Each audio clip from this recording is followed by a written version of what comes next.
이슈 분석 Y 시간입니다. 시장의 중요한 이슈들 점검해 보면서 여러분들만의 투자 전략 만들어 보셨으면 좋겠습니다. 자, 오늘 이 시간 루이스 앤 클로이 김선영 대표님과 함께하도록 하겠습니다. 어서 오세요. 네, 반갑습니다. 네, 반갑습니다. 네. 자, 오늘 어떤 내용이 준비되어 있죠? 자, 일단 뭐 방금 정리해 주셨던 내용 중에 하나인데요.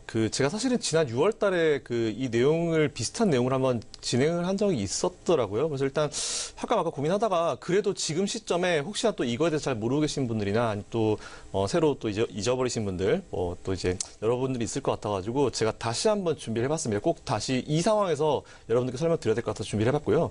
일단 12월 달에 진행된 연준의 FOMC에서 이제 금리 추가 인상이 어쨌든 확정이 되는 분위기로 가고 있습니다. 그래서 우리나라도 지난번에 한국은행 총재가 나와서 이제 거의 처음이었죠. 몇 년 만에 처음으로 이제 금리 인상에 대한 우리나라도 금리 인상할 수 있다. 에 대한 부분을 살짝 이제 시사하는 발언을 했었는데 이를 우리 투자자들은 어떻게 받아들여야 되고 이에 따라서 또 어떤 투자 전략을 취해야 될지 이거를 한번 오늘 정리해보는 시간 가지도록 하겠습니다. 네, 맞습니다. 어제 바로 9월 FOMC 의사록 발표가 있었습니다. 내용 보니까 12월 금리 인상에 대해서는 어느 정도는 지지한다라는 의견이 대체적이었던 것 같은데요. 이 부분 먼저 한번 정리를 해볼까요? 네, 알겠습니다. 일단 말씀하신 대로 12월 달 FOMC에서 금리 인상에 대한 가능성이 굉장히 높아지고요. 거의 뭐 확실시 되는 분위기인 것 같습니다. 올해 올린다 얘기는 있었는데 이게 경제 지표를 보고 따라서 판단하겠다라고 했었는데 경제 지표가 워낙 잘 나오고 지금 최근에 미국의 지수를 보시면 아시겠지만 뭐 자고 일어나면 사상 최고치라는 말이 요즘은 거의 그냥 기본으로 따라오는 것 같아요. 일단 월가 전문가에 따르면 12월 달에 기준금리 인상은 거의 뭐 기정사실화 되고 있는 분위기인 것 같고요. 일단 금리 인상의 경우 어떤 경우에 진행을 하는지부터 여러분들께 먼저 설명을 좀 드려야 될 것 같습니다. 금리 인상의 경우 한마디로 정말 경제 상황이 좋을 때 경제 상황에 대한 자신감이 있을 때 진행을 하는 부분이라 생각하시면 될 것 같고요. 쉽게 말하면 경기가 어려운 경우는 금리를 내려가지고 돈을 시장에 풀어서 경기를 부양시키는 효과를 가지는 거고 금리를 다시 올려서 돈을 걷어들이는 경우를 바로 이제 금리 인상을 통해서 진행을 하는 거다라고 일단 생각하시면 될 것 같습니다. 네, 그럼 이미 미국 같은 경우는 계속해서 금리 인상을 해왔는데 그러면 경기에 대한 자신감은 계속 있었다라고 볼 수 있는 건가요? 네, 그렇죠. 일단 뭐 최근에 지수가 이를 증명해주고 있는 것 같은데요. 사실 이게 좀 되게 재밌는 부분이 있는 게 이게 이미 과거에 미국에서도 이제 금리를 올리면서 지수를 쭉 끌어올린 경우가 있었고요. 제가 이거는 뭐 워낙 설명을 많이 들었기 때문에 잘 아실 거라 생각하고 있습니다. 이 시기에 우리나라도 마찬가지로 이제 미국과 함께 금리를 따라 올렸다는 표현이 맞는 것 같아요. 사실은 따라 올려서 상승장을 만들었었던 때가 있었는데요. 사실 이 금리라는 부분이 직접적으로 연관된 부분이 아무래도 예금, 부동산 이쪽이 엮였기 때문에 그런 얘기가 나오고 있는 것 같아요. 어쨌든 쉽게 생각하면 당연히 기준금리가 올라가게 되면은 더 금리가 높은 것으로 이동하는 것은 일단 일반 상식적으로 당연한 부분이기 때문에 은행 이용자들이 기본적으로 이런 특징들을 가지고 있죠. 일단 그와 함께 부동산의 경우에도 기준금리가 올라가게 되면은 아무래도 부동산 하면 어떤 금리가 연결돼 있습니까? 뭐 대출금리 연결돼 있겠죠. 그에 따라서 당연히 부담스러운 느낌이 확 드는 것도 당연한 것 같습니다. 어쨌든 이미 은행들 보면 이제 예금 이자도 물론 올린다는 얘기가 나오지만 예금 이자를 올리는 그 퍼센티지보다는 대출 이자, 즉 자기들이 받아야 되는 이자를 더 빠른 속도로 더 빠르게 그리고 더 크게 올리고 있죠. 자, 어쨌든 한국 기준금리는 어쨌든 그대로입니다. 한국 기준금리를 베이스로 원래 시중금리가 바뀌어야 되는데 한국의 시중금리는 거의 그대로고요. 원래 은행이란 집단 자체가 여러분들은 뭐 굉장한 신뢰도를 가지고 계시지만 저도 뭐 물론 이용을 하고 있지만 은행이란 집단 자체가 기본적으로 굴러가는 그 자금을 마련하는 게 아무래도 투자를 받은 부분들 그리고 어쨌든 뭐 예금을 받아가지고 돌리고 또 그리고 이자를 받는 부분이 크기 때문에 자기들이 줘야 되는 금리는 정말 천천히 올리고요. 자기들이 받아야 되는 금리는 정말 빠르게 올리는 집단입니다. 그런 기본 베이스인 집단이고요.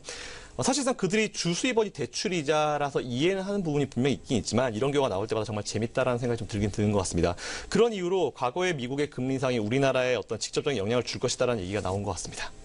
네, 그럼 조금 더 들어가서 미국의 금리 인상이랑 우리나라 금리 인상이 어떤 관계가 있는지 좀 쉽게 설명해 주시면 이해하기 쉬울 것 같거든요. 일단 우리나라를 포함해서 전 세계 금리는요. 일단 미국의 기준금리를 베이스로 보통 많이 정하고 있습니다. 왜냐하면 뭐 아무래도 미국이 세계 경제 중심이고 그리고 세계에서 가장 안전한 국가 그리고 안전한 자산이라는 게 자산이라 불리는 달러가 있기 때문인데요. 쉽게 말하면 앞에서 잠깐 설명드린 대로 우리나라는 미국보다 기준금리가 무조건 높아야 된다라는 부분이에요. 이게 일단 제일 중요한 포인트인 것 같고 예를 들어서 이제 미국이랑 우리나라를 하나의 은행이라고 판단했을 때 여러분 상식적으로 생각해 보십시오. 다른 나라 입장에서 봤을 때 미국이라는 은행과 대한민국이라는 은행이 있는데 당연히 대한민국이라는 은행보다 미국의 금리가 더 높다라고 하면 당연히 우리나라에서 돈 빼가지고 미국으로 가겠죠. 왜? 우리나라보다 당연히 미국이 더 훨씬 더 안정적이고 안전자산을 가지고 있는 그런 나라니까요.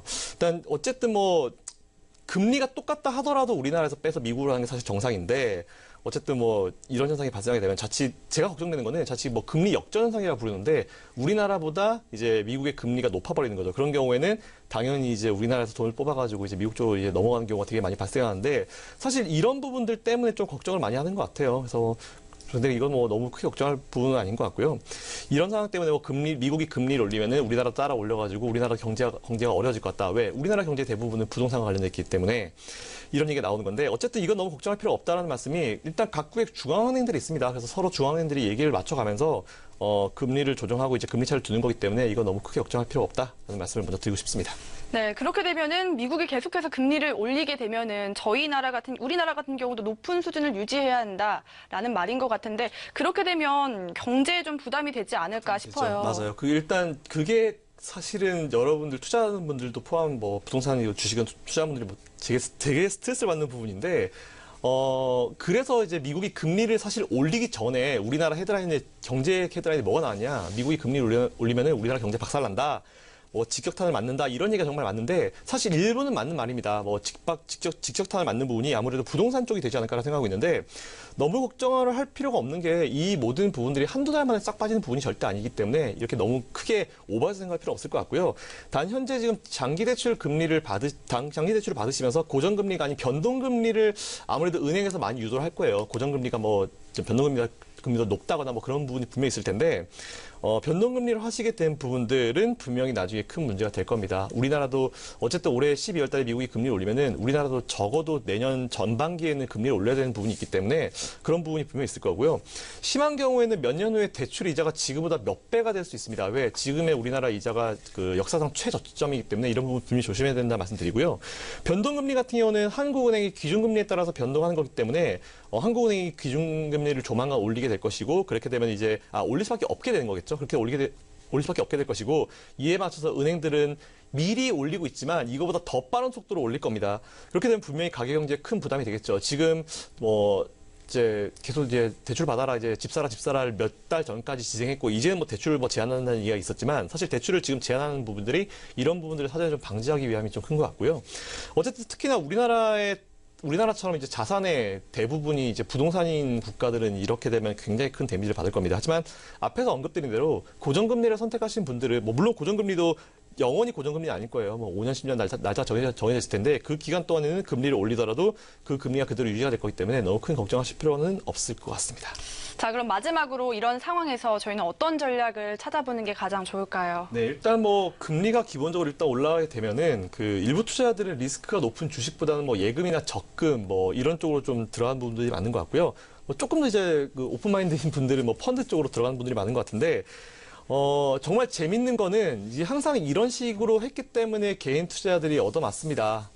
금리가 올라가면 이제 정말 희한하게 금리를 이제 올린 시점쯤 되면 이제 뭐 미국이 금리를 올리면 우리나라도 올릴 것이다. 그렇게 되면 부동산 박살나고 우리나라 경제 박살날 것이다. 이런 얘기들을 많이 하는데 사람이란 존재 자체가 사실은 뭔가 긍정적인 뉴스보다는 이런 뭐 부정적인 뉴스에 좀 더 시선이 가는 것 같아요. 어쨌든 그렇기 때문에 우리나라 시장 참여자들 분명히 최근에는 물론 다행히 이제 주식 계좌 쪽이 많이 오픈이 됐다. 뭐 주식 쪽으로 참여하는 사람들이 많은 것 같다. 이런 얘기가 나오고 있는데 아마도 이제 굉장히 겁을 먹고 있는 분들이 많을 것 같습니다. 그래서 그나마 이제 지수의 상승률이 그 부분을 좀 상쇄시켜주고 있는 것 같은데 중요한 거는 돈이 잠깐 주식시장에서 빠져나갔다 하더라도 이게 원래 돈이라는 것 자체가 굉장히 욕심이 많은 그 자본이잖아요. 그래서 주식시장이 지금처럼 계속 올라가고 2,500을 딱 돌파하는 그 순간이 되면 이제 아마 일반 투자자들 주식을 평소에 하지 않았고 오히려 부정적으로 생각했던 분들도 분명히 주식 한번 해볼까라는 생각을 분명히 할 겁니다. 이번 추석 때 혹시 여러분들 가족끼리 모이셔가지고 주식 얘기를 하신 분들이 있으신지 모르겠는데 내년 설쯤 되면은 분명히 이제 평소에 주식 얘기를 하지 않았던 분들도 주식에 대한 얘기를 할 겁니다. 특히 아마 내년 추석쯤 되면은 난리가 날 겁니다. 자, 그런 부분들이 분명히 앞으로 진행될 거기 때문에 지금 괜히 예금이나 적금 이쪽으로 빼지 마시고요. 좋은 기업들 정말 많습니다. 뭐 보석 같은 기업들 정말 많으니까 저평가 기업들 매수해 놓으시고 그냥 편안하게 잊고 사시면은 한 몇 개월 정도만 지나면 아마 이제 연말쯤 되면 산타레리 얘기 나올 거고요. 내년쯤 되면 또 이제 신년 해가지고 또 큰 기대감으로 지수 올라갈 것이고 지수는 계속 올라갈 겁니다. 뭐 제가 몇 달 전에 뭐 위기 상황이 있을 때마다 걱정하지 마시고 좋은 종목 담으시라는 말씀을 제가 거의 뭐 랩같이 말씀을 드렸는데 잘 되고 있죠. 조만간 이제 2,500포인트 돌파할 거고요. 그렇게 되면 쭉쭉 올라가면서 여러분들 계좌 수익률도 올라갈 겁니다. 하지만 중요한 건 뭐냐면은 테마주나 이런 거 하지 마세요. 절대 그런 거 하지 마시고 묵묵하게 여러분들이 가져가실 수 있는 안전한 종목에 투자하시고 같이 투자하시길 바랍니다. 일단 제가 준비한 내용은 여기까지 정리하도록 하겠습니다. 네, 지금까지 12월 추가 금리 인상 가능성과 관련된 내용들 그리고 앞으로의 전망까지 이야기 나눠보는 시간이었습니다. 지금까지 이슈 분석 Y 시간이었고요. 루이스 앤 클로이 김선영 대표님과 함께했습니다. 오늘 말씀 고맙습니다. 감사합니다.